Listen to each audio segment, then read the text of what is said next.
thing about the children in this week's Torah portion. And, the majority of the children are born here in Parashat Vayetze. One thing that strikes me that I never get over about this Torah portion, and again, the whole Genesis, the whole book of Bereshit, things happen so fast. You just get this feeling of this just tremendous rendezvous with destiny. It's like so tight, it's so tightly wound, like Hashem's plan from creation. It's just one level after another, one stage after another. But here, there's something happening in this Torah portion which is like so tense. It's like the only way I can describe it, and this is how I've always looked at it. I have no other way to describe it. It's this tremendous feeling of urgency that these children have to be born. And frankly, that is the only way to understand some of the oddest sounding dialogue between people and people of tremendous spiritual stature and holiness like Yaakov, Jacob, and Rachel and Leah. These people they're giants of the spirit. They are so holy. They're so imbued with Hashem's presence all the time, right? And yet the way they're talking about having Yaakov's children, with the whole thing with the whatever they're called, mandrakes or violets, and so you'll come to me tonight, and the whole thing. It's almost as this is like Yaakov is some sort of super, and like they're just like head over heels, like no, I want you, and it seems a bit, what is the word? A bit, out of place, disrespectful. Like this is the way you talk about like the tzaddikim. Like this is the Jacob, the forefather of Israel, and like it's like there is this tremendous urgency, that who is he going to be sleeping with tonight?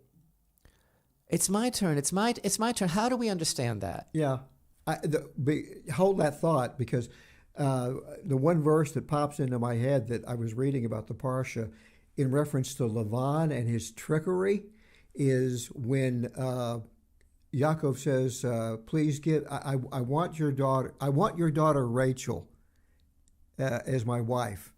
And your younger daughter Rachel. Your younger daughter. But it's odd. Like, why does he have to tell Lavan, "I'm speaking about your daughter Rachel"? Because Yaakov was so afraid because he was such a trickster that if he just said, "I want Rachel," that Lavan would go into town and get another Rachel. That's why he said, your younger daughter Rachel. And you should know that in modern Israel, in the Hebrew that everybody speaks, there's an expression that when somebody is doing some kind of a deal or wants to make something very explicit, they say, Rachel bitcha haktana, Rachel, your younger daughter. It's a concept. Wow. It's a meme because of that. Because like he said, Rachel, your daughter, your younger daughter, and not some. But yet, still in all, Lavan fooled him. Yes, still in all. So he still managed. Yeah. He still managed to fool him. And you and I, a couple of weeks back, I was sharing I remember when it was in honor of Rachel's yahrzeit, in honor of the anniversary of Rachel's passing, which is the 11th day of Mar Cheshvan. I spoke about that incredible midrashic teaching about how Rachel was so compassionate for her sister and so super sensitive that she, at the very last minute, regretted having arranged this secret code with Yaakov because they both knew that Lavan would try something, and so she gave over the code to Leah. And then she actually was crept under the bed and answered, and this whole thing so that her sister would not be embarrassed that she wasn't getting married first. There's so much going on in the parsha, in the dynamic between Rachel and Leah that's so hard to understand because of the way that they spoke and because of, again, the urgency that they have to have him and they have to have the children. If I don't have children, I'm dead. Give me children or I'm dead. And they're back and forth and they're naming the children based on, now it was my turn, and now he'll accompany me. Oh, now I thank Hashem, and now he saw my struggle. Oh, now like I struggled, but I overcame. And all these, it's like these children are like they're so much bigger than themselves. Just like we've been learning that Yaakov himself and Esav, they're not themselves. They are themselves, but they're archetypes. There's something else altogether. So too, the children, what are they? Like, what is this? What is this unbelievable sense of, what is another word for urgency? I said it too many times. Give me another synonym. Well, urgency is a good one. I think that it's important to remember that we made this point last week, that when Yaakov emerged from that tent of his father and had been given this blessing, and the way it was given to him and how it evoked Gan Eden is, I think, in the back of their minds, I think that Yaakov and the matriarchs had a maybe, if they were unaware of it or aware, they were quote repopulating the world in the manner it was supposed to be populated. They were like, it was like Adam and Eve with two Eves all over again. And Sure. so I think that they were imbued with a kind of holy quest to get this, an odyssey. So you're saying that they had a odyssey. strong sense of the fact that they were to accomplish a tikkun. Yeah, they had to. Rabbi, they had to. It's not recorded, but Yaakov had to have shared that vision, that dream of the sulam, of the ladder, and it was a sense of destiny.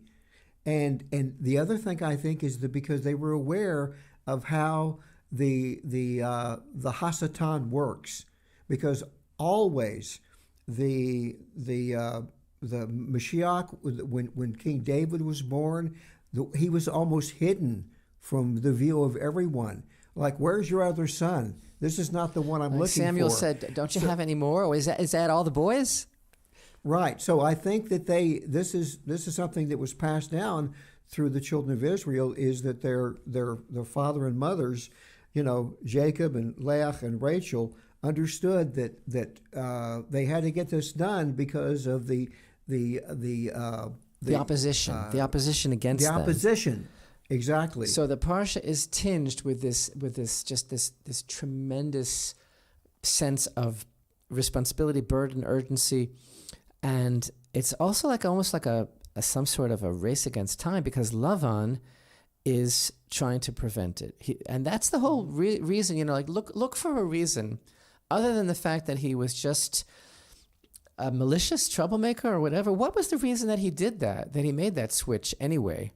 It wasn't just to get Yaakov to work longer. It was because he knew that Yaakov's truest soulmate on the deepest level is Rachel, and he was trying to prevent it from happening. Lavan represents this power that is trying to destroy the kernel, the future of Israel. And that's why in the Haggadah on Passover night, we say, go and learn what Lavan, the Aramean, tried to do. He tried to uproot the whole people of Israel. Rachel and Leah are just absolutely infused with this very godly desire to bring the children into the world. They knew that it was their job, and that's the simple, plain meaning of what's going on here with this parenting this giving birth that's going on in this parsha. And Lavan the whole time is basically, he wants to stop it from happening. That's why, and it carries over on a symbolic level to the whole thing with him trying to cheat Yaakov out of the sheep, because the sheep here represent the future of the nation of Israel as well. We won't go into that; it's a very deep idea. But the point is that this was the force that was coming up to counter the redemption, because and you were talking about Adam before. You're talking about the Tikkun. Basically, it's left up to the children of Israel to start fixing the garden, and so that's what the children of Israel were really all about. They were supposed to continue, now that Abraham had been chosen by Hashem, given the banner to unfurl in the whole world that there's only one God. It's going to be coming through the nation of Israel. And then there was this stages of clarification, because Abraham had Yitzchak and Yishmael, and Yitzchak had Yaakov and Esav, but Yaakov is the one who has the tribes, and he is the one who establishes the nation. And that's why later we're going to find in next week's Torah portion that Yaakov has a duality of identity, because he becomes something else altogether. Just like we keep saying that Yaakov and Esav represent far more than they are, so also Yaakov becomes Yaakov / Israel. and he transcends the idiom of his own personality and his own person, and he becomes the nation. And that is a whole guideline for how we're going to be understanding the dichotomy between Yaakov and Israel, the two different sides of his essence.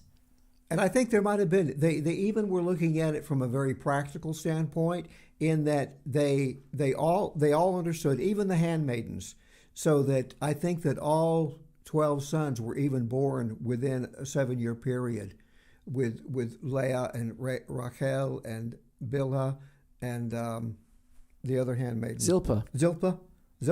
And when you think about it, again, this is so amazing, the parallels with Gan Eden and that time when they came out and Adam and Eve began to have children, and the fact is that the children were born and they would have multiple births at one time. But the practical consideration is, if you're going to raise a confederation that will become a nation, it's important that everybody is close in age. At least that's the way I look at it. Is that you have to have people who can, you want the rest of your brothers to be at an age where you can talk practically about important matters of family with them. And we see what happened even with the big gap in ages between the brothers, and finally Yosef. That's going to cause problems. So I think they were even thinking in terms of, we need to keep this. We're birthing a nation here, and we need to we have to have leaders. I want to tell you something Sure. that you're so spot on. I don't know if you realize this, but there's a beautiful kind of like an indication of that at the end of the parsha, in the place that I was already presaging, where Lavan makes a treaty with Yaakov after Yaakov tries to leave, and we read in chapter 31. Then Jacob took a stone and raised it up as a monument, and Jacob said to his brothers, "Gather stones." So they took stones and made a mound, and they ate on the mound. What brothers? Who is he talking to? What brothers? So Rashi says, his children. But they were like brothers to him in a time of distress. In other words, they were like together with him on the same page. They were together with him, not like children, but like brothers. Yeah.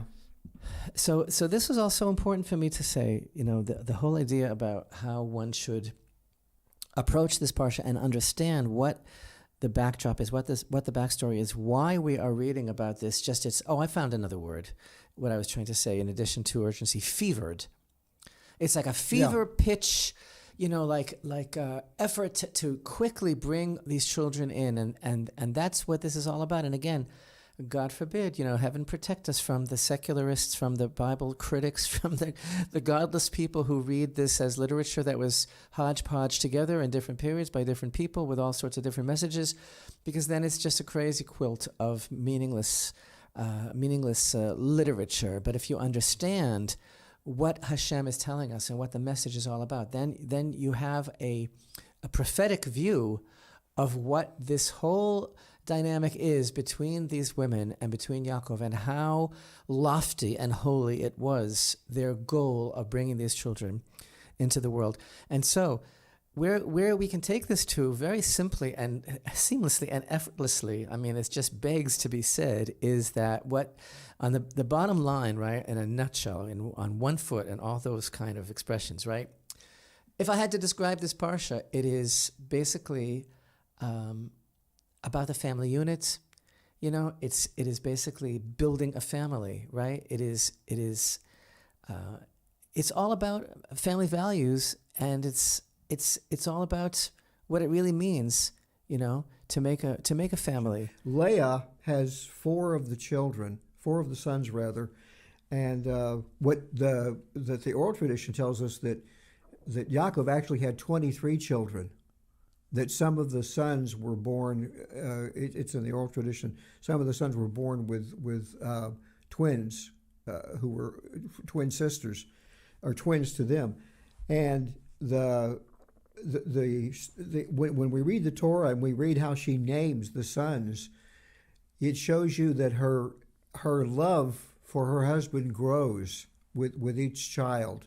So she goes from becoming the hated Leah with the sad eyes into this constant joy that she received from having these children. It grew. In fact, Yaakov's own affections for Leah grew with the birth of each child.